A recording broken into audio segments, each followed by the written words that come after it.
Well, when we left after graduation, the next morning real early, we put us in buses and drove up to Camp Lejeune for infantry training. Did a lot of work out in the field, a lot of where we learned tactics and shooting the weapons. And we were assigned our MOS, which is military occupations specialty. Mine was 0331, which is the M60 machine gun. So I had special training on that, and that was I liked that. That was great. It's real powerful, and for a young kid, put them behind a machine gun. It's a pretty good feeling. So we did a lot of training on that, a lot of shooting, but we shot all the other weapons too. Getting familiar with everything. When I carried the M60, I carried a .45 caliber pistol in a holster and a couple magazines. I never had to fire it over there, but if something happens to the machine gun, you need a backup. The radio, I carried an M16, and I also still had the pistol. I carried the pistol. Once you get used to having something there for backup, you don't want to get rid of it. I never had any doubts. I think a lot of the training puts in your mind that nothing can happen to you. You're invincible. You're a Marine. Who's going to hurt you? I think you have to have that feeling, or you'd be scared to death every day. You couldn't do your job. I was home for 2 or 3 weeks, and then went out to the West Coast to Camp Pendleton for a couple of weeks, and then went to Vietnam. I don't remember ever really even thinking about getting hurt or anything. And even over there, even after seeing people killed, you never think it's going to happen to you, even if they're right next to you. You just, that's another guy, that's not me, I'm going to be fine. And I think you have to tell yourself that, or you couldn't function. Okay, once we got into Da Nang, we spent one night in sort of a transit barracks, and then they sort of separated us as to where we were going, and the next day we got on helicopters and flew to our base. Mine was An Hoa, which is A-N-H-O-A, 2 words. It was only about 25 miles southwest of Da Nang. I got there. It's the headquarters of the 5th Marine Regiment.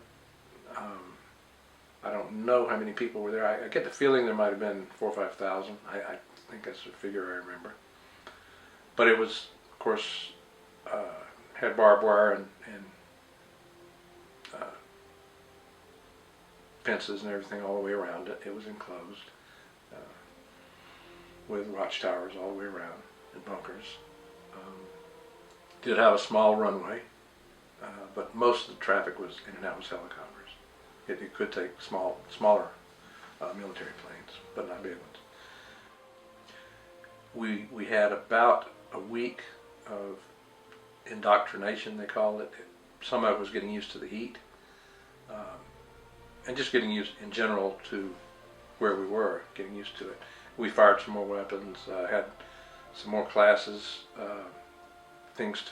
starting to tell us things to watch out for, specific, things and booby traps and whatever. And then we started hearing about what operations maybe the company was working on or whatever.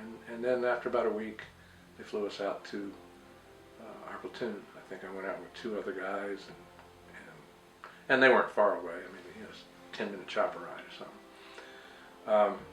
Got down and got off and met our lieutenant. I was in 2nd Platoon, India Company. And they assigned me, since I was a machine gunner, to one of the machine gun teams. We had 2 machine gun teams in our platoon. Mine had 2 guys in it, one guy named Shaggy, a white guy, a black guy named Lewis.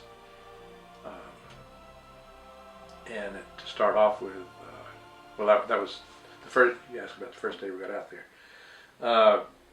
Been there 5 or 10 minutes, and we started getting sniper rounds, so you could hear the bullets going over your head. And all of a sudden, I'm realizing, this is real. We're really here now. But nobody was hit. You know, we all got down. And after a few minutes, it was just harassment kind of stuff. And after a few minutes, everybody got back up and went about what we were doing. We just sort of scattered there in Foxhole out in the field. That was the first day. I remember hearing live fire the first day. I don't even remember now where they were from, to tell you the truth. I was with them, you know, shared shelter halves and bunkers and everything with them for the first 3 or 4 months until I started carrying radio. But one of the other guy I do remember where he was from was around Chicago, is Glenn Doolittle, and he was another machine gunner who went out the same time I did. He joined the platoon at the same time. I heard from him later. He wrote me when I was in the hospital. Told me who'd been killed and stuff. 95% of the time, most of the time, was in the field. Of course, you wake up when the sun starts coming up. If you weren't already up on watch,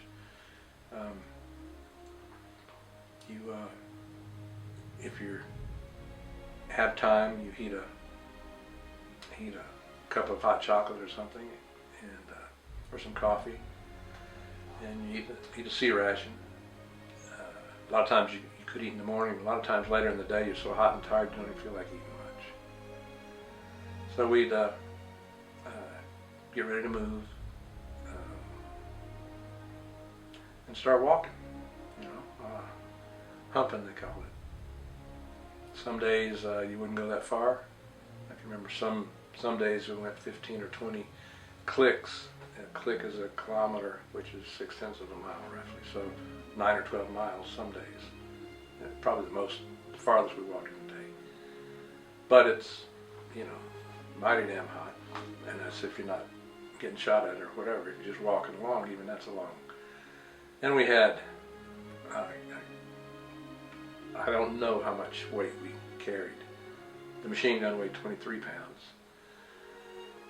100 rounds of ammunition weighed 7 pounds, so that's 30 pounds right there.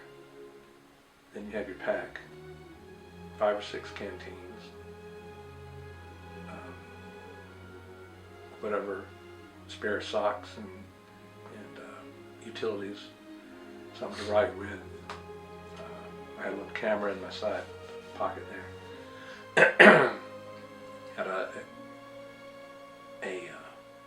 so it's like a blanket, little camouflaged. It's what we slept on or covered with or whatever. A lot of people tried to carry rubber mattresses, blow up mattresses and stuff, and they didn't last long, so people quit carrying them. They just were too much trouble. You know, we had 40 or 50 or sometimes 60 pounds on our back, counting your ammunition and weapon. And here you are walking in 110 degrees. And it's not all flat either.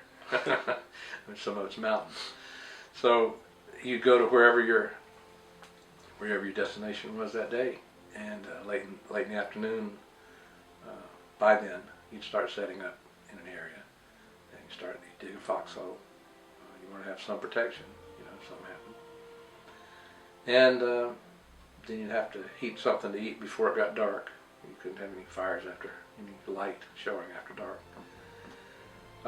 And then during the night, one squad or 2 squads would be sent out on ambushes, maybe 12, 15 people, and they just carry their weapon and their ammunition and a helmet and a flak jacket and a radio, but they didn't carry any extra stuff. And they'd go out from 100 yards to 1,000 yards out, just depending on where we were, and set up in an area and hide pretty good and watch trails in various areas where they thought the enemy might be coming. And when you're out on an ambush, you'd have one person sleeping and the person beside him awake.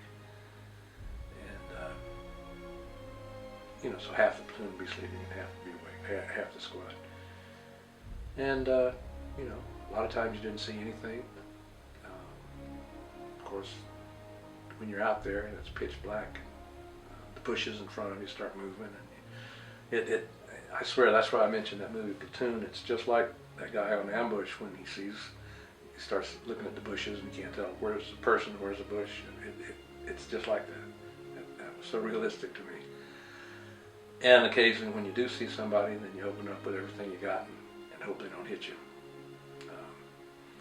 And in the end, you'll find some blood trails because they drag the bodies away. And you come back in the morning.